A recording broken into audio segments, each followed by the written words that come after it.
اسمح لي بالخروج إلى الحمام.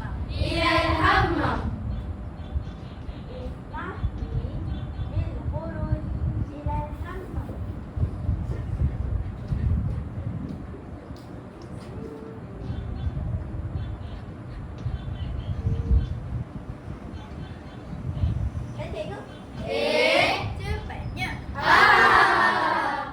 Ayyuhal a'izzah, bahasa Arab merupakan bahasa yang sangat indah kerana ia merupakan lughatul Quran, bahasa Al-Quran, wa lughatul jannah, bahasa syurga, wa lughatul Nabi Muhammad sallallahu alaihi wasallam, iaitu bahasa bagi Nabi kita. Oleh itu, hayya ta'allam al-lughatul Arabiyyah.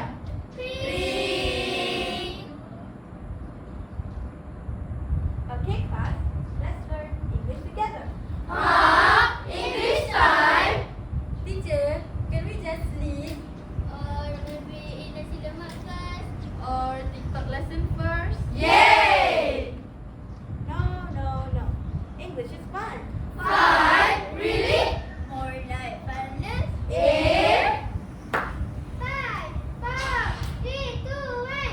We're going on a trip in our favorite rocket ship, zooming through the sky with the Einstein. Grab a board, get ready to explore. There's so much to find with the Einstein.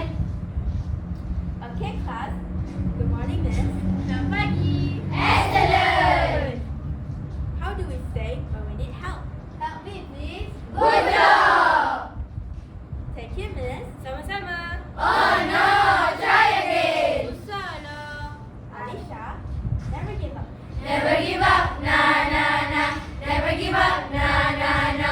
Keep on learning, keep on learning. Okay, Alisha. Follow me. Thank you, miss.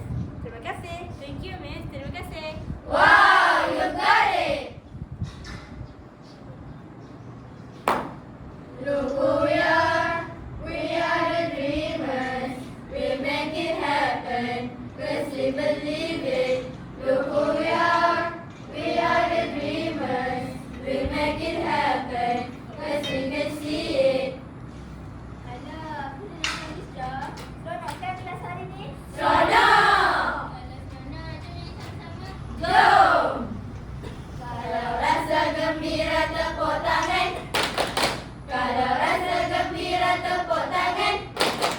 Kalau rasa gembira beginilah caranya. Kalau rasa gembira tepuk tangan. One time.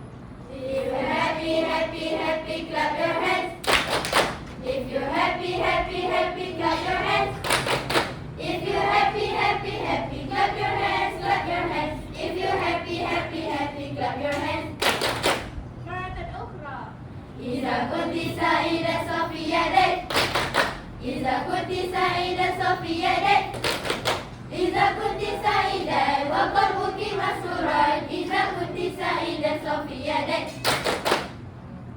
Sekian saja alur bicara. Sekian saja alur bicara. Rentak ini kami akhiri. Rentak ini kami akhiri.